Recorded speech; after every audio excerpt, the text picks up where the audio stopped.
જય હિન્દ મિત્રો હમણાં જે આપણે ફોરેસ્ટની એક્ઝામ છે તેમાં તેનો સિલેબસ એક સાથે આપેલો હતો કે સામાન્ય જ્ઞાન 25%, ગણિત 12.5%, ગુજરાતી 12.5% અને 50% પર્યાવરણ. પરંતુ હવે જે નવી એક્ઝામ લેવાની છે ઓનલાઈન, તેમાં તેને સિલેબસ જે છે એ ડિટેલમાં આપ્યો છે. તો આપણે એ સમજશું કે જે સિલેબસ છે એ ડિટેલમાં આપ્યો છે તો તેની અંદર કયા કયા પોઈન્ટનો સમાવેશ થાય છે. એમાં પહેલાં આપણે ઇતિહાસનું સમજીશું. આજે પહેલાં એ જોઈએ તો જે આપણે ફોરેસ્ટનું પેપર છે એ તમારે 200 માર્કનું હશે. 200 માર્કનું હશે, પરંતુ 200 પ્રશ્ન ન આવે. પ્રશ્નો જે છે એ 100 જ હશે, પરંતુ એક પ્રશ્નના 2 માર્ક હશે. પ્રશ્ન 100 હશે, એક પ્રશ્નના 2 માર્ક હશે અને સમય જે છે એ 2 કલાકનો હશે. એટલે સમય જે છે એ બહુ સારો એવો છે, સમયની કોઈને ઘટ નહીં પડે. અને આમાં ભાઈ ઓનલાઈન આપવાની છે એટલે હવે માર્ક ઘૂંટવાના ભાઈ નથી, ડાયરેક્ટ ટીક મારવાના છે. અને એમાં જે ખાસ મહત્ત્વની વાત એ છે કે નેગેટિવ માર્કિંગ જે છે એ 25% નથી, એ 0.25 માર્ક છે. બરાબર, 0.25% નથી, 0.25 માર્ક છે. એટલે તમારે એક પ્રશ્ન સાચો પડશે તો 2 માર્ક મળશે અને ખોટો પડશે તો 0.25 માર્ક કપાશે. એટલે 0.25% ના કહેવાય, 12.5% જેવું કપાશે.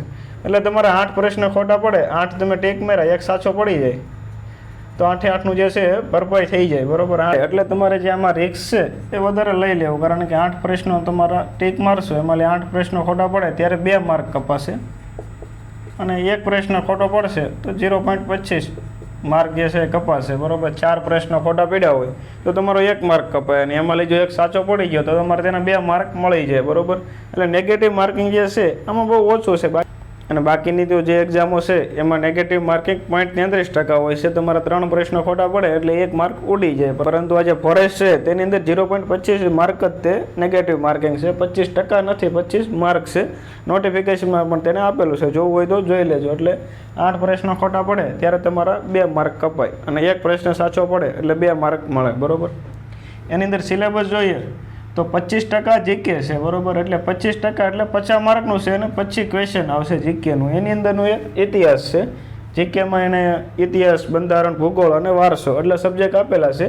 તેમાંથી ઇતિહાસ છે એટલે 25 જેવા ક્વેશ્ચન આવશે જીકેના. એમાંથી તમારે ઇતિહાસના 7-8 જેવા ક્વેશ્ચન હશે ઇતિહાસના. બરાબર, એટલે ઇતિહાસ 7-8 માર્કનું વેઇટેજ રહેશે, એટલે એ પ્રમાણમાં તેને ભાર આપવો જોઈએ. બરાબર, 12.5% ગુજરાતી છે. તેની અંદર ગુજરાતી વ્યાકરણ છે, ગુજરાતી સાહિત્ય નથી. બરાબર, તેના 12 ક્વેશ્ચન આવશે, 12 અથવા તો 13 આવશે. જો તેના 12 આવશે તો ગણિતના 13 આવશે અને ગણિતના 12 આવશે તો ગુજરાતી વ્યાકરણના 13 આવશે.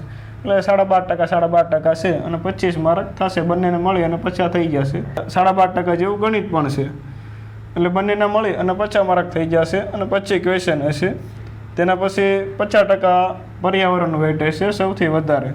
તમારું 200 માર્કના પેપરની અંદર 100 માર્ક તો જે છે એ પર્યાવરણમાંથી જ આવી જશે.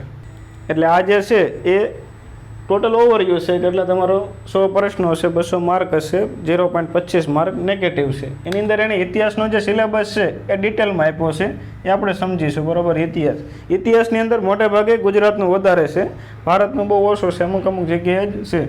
એમાં પહેલો ટોપિક એને આપ્યો છે ગુજરાતના મહત્ત્વના રાજવંશો. બરાબર, એટલે આપણે રાજવંશો હોય તો આપણે મૌર્ય વંશથી ચાલુ કરવાનું ગુજરાતના ઇતિહાસમાં જોઈએ તો. આમાં સિંધુ ખીણની સભ્યતા ને એ બધું આપ્યું નથી, પરંતુ કરી લો તો સારું. આપણે જે ગુજરાતના સ્થળો છે, ધોળાવીરા છે, લોથલ છે, રંગપુર છે અને જે અલગ અલગ જિલ્લામાં આવેલા સ્થળો છે એ બધા એકવાર કરી લેવા જોઈએ. લગભગ એકાદો ક્વેશ્ચન એમાંથી પણ આવી જશે. તેને આપ્યું નથી તો પણ આવી શકે છે, એટલે એ પણ એકવાર કરી લેજો.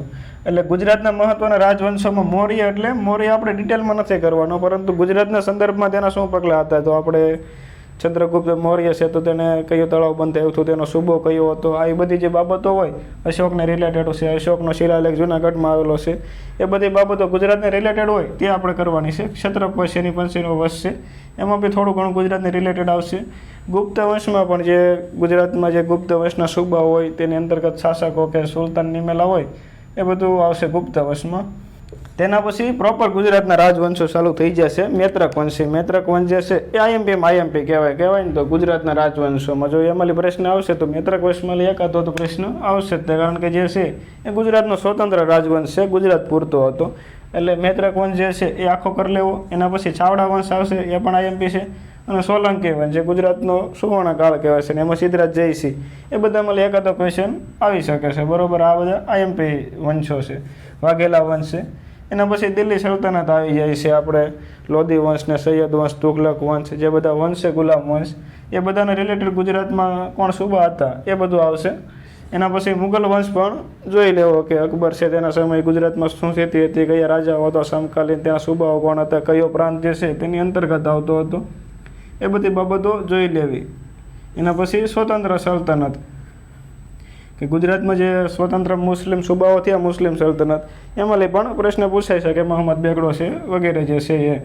એના પછી મરાઠા સામ્રાજ્ય સુધી પણ જોઈ લેવું છું. આપણે મુગલ વંશ છે તો તેને રિલેટેડ ભૂચર મોરીનું જે યુદ્ધ થયું હતું, મરાઠા યુગ છે, તો જે આટલા જે ગુજરાતના મહત્વના રાજવંશો છે તેની અંદર આટલી બાબતો જોઈ લેવી. મૌર્યથી લઈ છત્રપ, અશોક છે, મૈત્રક કાળ, સાવડા, સોલંકી સલ્તનત, મરાઠા યુગ, એ બધી બાબતો જોઈ લેવી. એમાં એકાદો પ્રશ્ન આવી શકે છે. પ્રથમ ટોપિક જે છે એના સબ ટોપિક તરીકે જોઈએ તો એટલા ટોપિક આવી શકે, તેની અંદર સોલંકી વંશને એ બધા વ્યવસ્થિત રીતે ભણી લેવા. એના પછી ભારતનો 1857નો સ્વાતંત્ર્ય સંગ્રામ અને ગુજરાત. એટલે આપણે પહેલાં તો ભારતનો સ્વતંત્ર સંગ્રામ કરવાનો રહેશે, બરાબર. ઇતિહાસની અંદર આ એક ભારતનું કરવાનું રહેશે, પણ એ બધું એટલું બધું ડિટેલમાં નહીં. મોટું જે મહત્ત્વના મુદ્દા હોય એમાં આપણે મંગળ પાંડે છે, ઝાંસીની રાણી છે, બિહારના કુંવરસિંહ હતા, તાત્યા ટોપે છે, એ બધા જે છે એ 1857નો જે સંગ્રામ થયો હતો તેની અંદર મુખ્ય ભૂમિકામાં હતા મંગળ પાંડે. એના પછી આપણે ગુજરાતના સંઘર્ષમાં કરી લેવું. ઓખા જે છે આપણે મુખી ગડબરદાસ મુખી છે એને નેતૃત્વ કર્યું હતું. આપણે ઓખાએ ગુજરાતની અંદર 1857ના સંગ્રામમાં ભાગ લીધો હતો. જોધા માણેક અને મૂળું માણેક જે ઓખાના વાઘેરો છે એ બધા વિશે એકવાર કરી લેવું છે. ગુજરાતના સંદર્ભમાં સ્પેશિયલ આપ્યું છે, બરાબર, 1857ના સંગ્રામમાં. એના પછી 19મી સદીમાં થયેલા ધાર્મિક આંદોલનો અને સુધારાઓ. ધાર્મિક આંદોલનમાં ગુજરાતના સંદર્ભમાં પણ ઘણું બધું આવશે. એમાં પ્રથમ તો જે શંકરાચાર્ય છે એને 4 મઠ સ્થાપ્યા. એમાં એક આપણે ગુજરાતમાં છે, દ્વારકામાં શારદા પીઠ, એક ઉત્તરાખંડમાં છે, એક પુરીમાં છે, એકની છે શૃંગેરી પ્રિન્ટ છે, બરાબર છે. એટલે જે શંકરાચાર્યના મઠ છે, મીરાબાઈ છે, કબીર છે, તુલસીદાસ છે, એ બધાના જે સુધારાલક્ષી પગલાઓ છે એમાં ખાસ આપણે એક આવશે દયાનંદ સરસ્વતી. એ આપણે ગુજરાતના હતા, બરાબર છે. મોરબીના ટંકારા ખાતે તેનો જન્મ થયો હતો. મૂળ શંકર તહેવારે તેનું મૂળ નામ હતું. એટલે દયાનંદ સરસ્વતી છે. આ બધા જે સુધારાલક્ષી પગલાઓ થયા છે ગુજરાતને રિલેટેડ એ કરી લેવા, બરાબર છે. એમાં 19મી સદીના આંદોલનો કયા છે પણ ગુજરાતને રિલેટેડ કયા છે. એટલે ગુજરાતના રિલેટેડ થોડું વધારે ધ્યાન આપી દેવું, ભારતમાં વધારે જવાની જરૂર નથી. એના પછી ગુજરાતના સ્વાતંત્ર્ય સેનાનીઓ. સ્વાતંત્ર્ય સેનાનીઓ તો ઘણા બધા છે, બરાબર, પરંતુ ગુજરાતના સંદર્ભમાં પૂછ્યું છે તો ગુજરાતમાં પણ ઘણા બધા સ્વાતંત્ર્ય સેનાની થઈ ગયા છે. પ્રથમ તો મહાત્મા ગાંધી અને સરદાર પટેલ, પરંતુ એ બે જે છે એને સ્પેશિયલ આપેલા છે, એ તો કરવાના જ છે. એની સિવાયના બી ઘણા છે. શ્યામજી કૃષ્ણ વર્મા છે, આપણે મેડમ ભીખાજી કામા છે, લીંબડીના સરદારસિંહ રાણા છે, મહાદેવભાઈ દેસાઈ છે, મહાત્મા ગાંધી સાથે હતા, કનૈયાલાલ મુનશી છે, બંધારણ સભા સુધી હતા, મોરારજી દેસાઈ છે, એ જે પછી આગળ જઈએ અને પ્રથમ ગુજરાતી વડાપ્રધાન બન્યા હતા, રવિશંકર વ્યાસ છે, મોહનલાલ પંડ્યા જેને ગાંધીજીએ ડુંગળી છોર કહ્યા હતા. એટલે આ બધું ગુજરાતના સંદર્ભમાં જે ક્રાંતિકારીઓ છે તે ખાસ કરવાની એ જ આપેલા છે સ્પેશિયલ, બરાબર છે. ગાંધીજી સરદાર પટેલ આવશે પણ એની માટે એને સ્પેશિયલ આપેલું છે કે એનું યોગદાન અલગથી જણાવો, એટલે એને તો પૂરેપૂરા કરી લેવાના છે. પરંતુ જો પેપર સેટરના પ્રિય હોય તો શ્યામજી કૃષ્ણ વર્મા, માંડવીના મેડમ ભીખાજી કામા, સરદારસિંહ રાણા, આ બધા પેપર સેટરના ફેવરેટ પાત્રો છે. મોહનલાલ પંડ્યા છે. એટલે આ બધા જે સ્વતંત્રતા સેનામાં જે યોગદાન પોતે આપેલું હોય બધા સેનાનીઓ ગુજરાતને રિલેટેડ, એ બધાને એકવાર વ્યવસ્થિત કરી લેવાય. એના પછી મહાત્મા ગાંધી અને સરદાર પટેલ એ બંનેને સ્પેશિયલ આપેલા છે. એમાં બંનેના સત્યાગ્રહ કરી લેવા. સત્યાગ્રહ મહાત્મા ગાંધીને વધારે આવશે, બરાબર છે. ખેડાથી લઈ મિલ મજૂર છે, અસહકારનું આંદોલન છે, દાંડી માર્ચ છે, ગોળ મેજી પરિષદો છે, પછી હિંદ છોડો આંદોલન જે લાસ્ટ આંદોલન છે એ વ્યક્તિગત સત્યાગ્રહ છે. એટલે મહાત્મા ગાંધીનું એ બધું કરી લેવું, બરાબર છે. મહાત્મા ગાંધીમાં કંઈ બાકી ના મૂકવું. એના પછી સરદાર પટેલના બારડોલી બોરસદ સત્યાગ્રહ છે, ધરાસના નાગપુર ઝંડા સત્યાગ્રહ છે. અને પછી એનું જે ખાસ દેશી રાજ્યોના એકીકરણમાં તેનું યોગદાન હતું એ ખાસ પૂછાય છે. એની અંદર જુનાગઢ, કાશ્મીર અને હૈદરાબાદ, આ જે 3 છે એ ખાસ કરી લેવાય. એક તો જુનાગઢ, બીજું કાશ્મીર અને હૈદરાબાદ.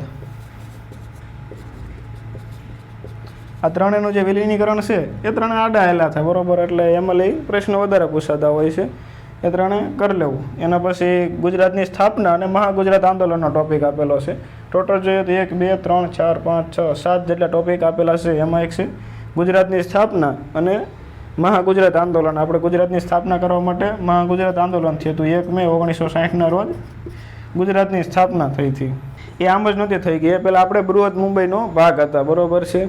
એના માટે મહાગુજરાત આંદોલન થયું હતું અને ત્યારે આપણે 1960ની અંદર ગુજરાત અલગ રાજ્ય તરીકે મળ્યું, બરાબર. એની અંદર મુખ્ય ભૂમિકામાં હતા ઇન્દુલાલ યાજ્ઞિક હતા, વિનોદ કિનારીવાલા જે એમાં શહીદ થઈ ગયા હતા. એટલે મહાગુજરાત આંદોલન ઘણો ટોપિક છે, 1-2 પંક્તિનો એટલો કરી લેવો જોઈએ તમારે, એટલે એમાં એકાદો પ્રશ્ન આવશે. તેના પછી સૌરાષ્ટ્ર, કચ્છ અને ગુજરાતના દેશી રજવાડાઓના સુધારાવાદી પગલાઓ, બરાબર. દેશી રજવાડાઓને લઈને છે, પરંતુ તેમાં સુધારાવાદી પગલાઓ કયા છે. એટલે સુધારાવાદી પગલાઓમાં પહેલાં તો ભાવનગરના ગોહિલો આવશે. એમાં જેટલા રાજાઓ છે, ભાવસિંહથી લઈ અને તખ્તસિંહજી, બધા જે રાજાઓ કરી લેવા. તેના પછી રાજકોટના જે લાખાજી રાજ છે, તેણે પણ ઘણા બધા સુધારાવાદી પગલાં લીધા હતા અને તેમાંથી પ્રશ્નો પૂછાય છે. એટલે આ જેટલા રજવાડા છે, મોટા મોટા રજવાડાઓ છે, સુધારાવાદી પગલાઓની અંદર આગળ હતા, બરાબર.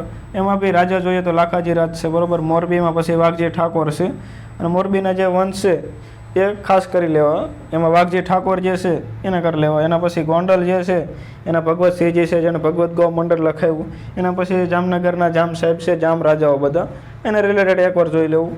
અને કચ્છની અંદર એક ખેંગારજી હતા, એણે પણ ઘણા સુધારાવાદી પગલાઓમાં થોડું યોગદાન છે, જોઈ લેવાનું. વડોદરાના ગાયકવાડો, ગાયકવાડને લઈ અને સયાજીરાવ ગાયકવાડ છે, એ બધામાં લઈ પ્રશ્નો પૂછાતા હોય છે. એટલે આ બધા જે છે એ આઈએમપી રજવાડાઓ છે. એટલે કરી લેશો એટલે મોટું મોટું આવી જશે, કારણ કે 7 અથવા તો 7-8 પ્રશ્નો ઇતિહાસમાંથી આવશે. એટલે એને જેટલા ટોપિક આપેલા છે તેમાંથી આપણે કરીએ તો વાંધો ના આવે. બાકી ભેગું કરવા જાય તો ઇતિહાસ તો પૂરો થાય એવો સબ્જેક્ટ નથી.